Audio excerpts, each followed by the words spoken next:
बारिश, धुंध और वो औरत। रात के 11 बजे थे। जापान के शहर कोगाची पर बारिश के बाद धुंध छाई हुई थी। गीली सड़कों पर रोशनी के बल्ब नीम अंधेरे में टिमटिमा रहे थे। हर कदम के नीचे पानी छपकने की आवाज सुनाई दे रही थी। 17 साला आया ताकाहाशी छतरी लिए घर की तरफ जा रही थी। स्कूल के कल्चर फेस्टिवल की रिहर्सल देर तक चली थी। बाकी सब लड़कियां पहले ही जा चुकी थीं। सड़क तकरीबन सुनसान थी।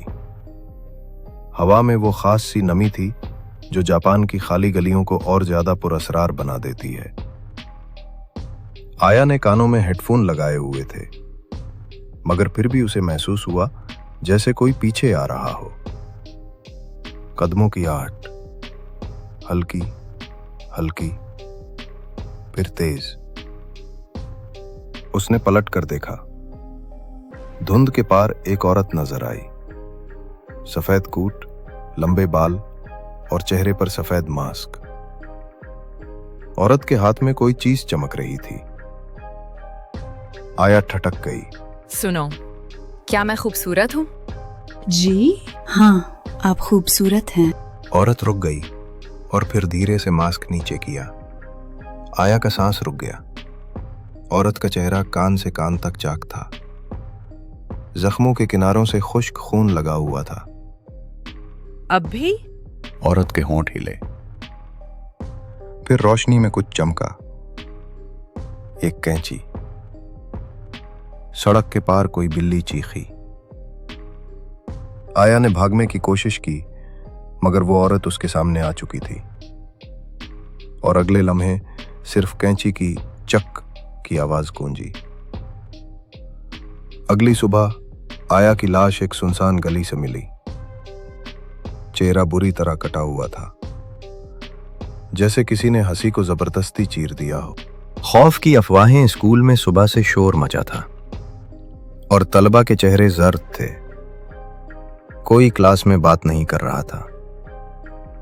असातिज़ा पुलिस के साथ खिसर फिसर में मसरूफ थे।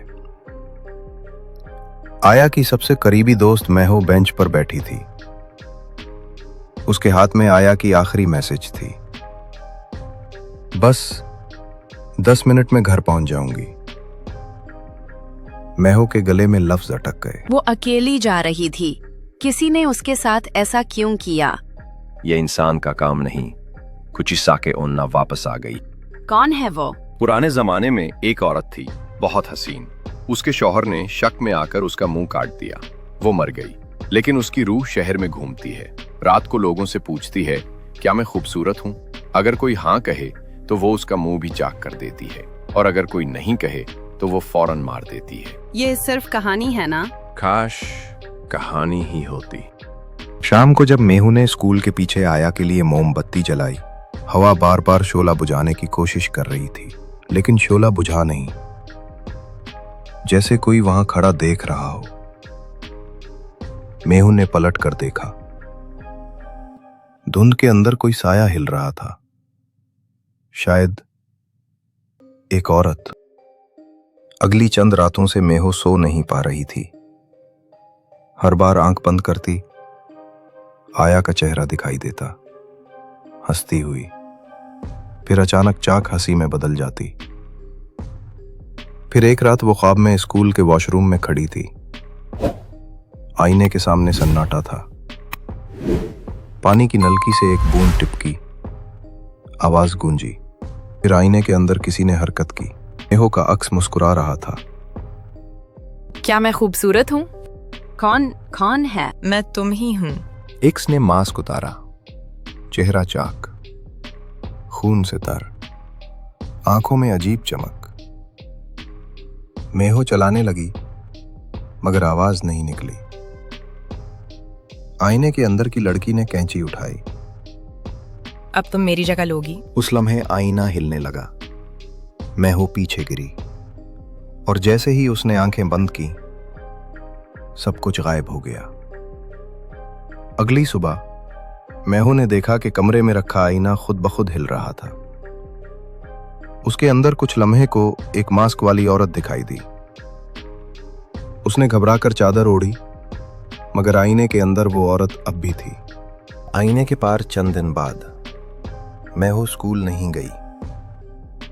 पुलिस ने घर का दरवाजा तोड़ा तो कमरे में सिर्फ आईना मिला, और आईने में एक लड़की खड़ी थी जो मुस्कुरा रही थी।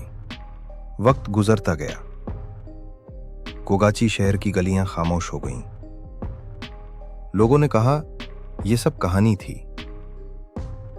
लेकिन फिर एक नया स्कूल खुला, नए बच्चे आए।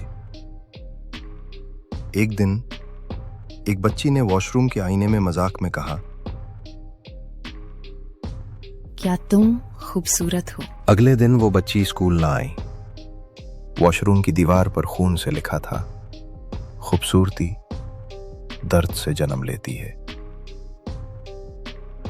कहा जाता है रात को जब बारिश होती है और हवा में नमी फैलती है, कोगाची की सड़कों पर अब भी एक मास्क वाली औरत नजर आती है। लंबे बाल, सफेद कूट और हाथ में कैंची। वो चलते चलते रुकती है, धीरे से मास्क नीचे करती है और मुस्कुराकर पूछती है, अब भी मैं खूबसूरत हूँ? जवाब देना या खामोश रहना दोनों मोहलिक हैं, क्योंकि कुचिसाके उन्ना के सवाल का कोई सही जवाब नहीं। वो हर जवाब के बाद अगले चेहरे की तलाश में निकल जाती है। कहानी खत्म नहीं हुई, क्योंकि दास्तानें खत्म नहीं होती, वो सिर्फ शक्ल बदल लेती हैं।